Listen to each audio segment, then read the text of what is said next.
Elsewhere, the German government is partnering with local TVET institutions to train technicians in various fields. Under the deal, students will be provided with specialized computer numerical control machining skills to students and TVET trainers. The training will guarantee alignment with market needs and increase employment opportunities for young people. The initiative is a partnership between the Wilfred and Martha Essinger Foundation, and it's being implemented by GIZ Kenya through financing from the governments of Finland and Germany. Germany Deputy Ambassador to Kenya, Alexander Fili, says the initiative seeks to strengthen TVET institutions by enhancing their capacity to deliver high-quality, industry-relevant training.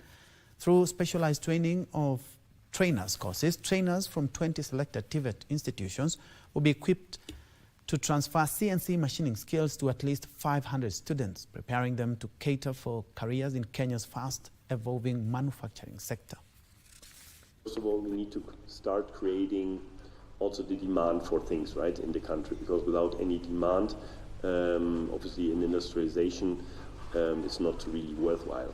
So for the moment, we need to create the demand, and then once we have the demand, we need to have people that are able to fulfill the demand. Most importantly, it's based on us uplifting our capacity to usher in a new chapter, which is Industry 4.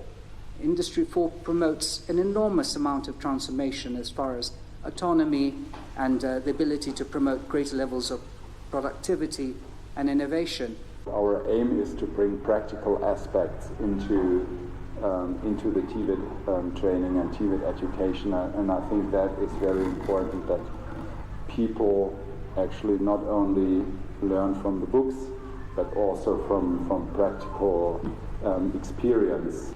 This project is a bold step, not only for our institution, but for the broader vision of transforming TVET in Kenya.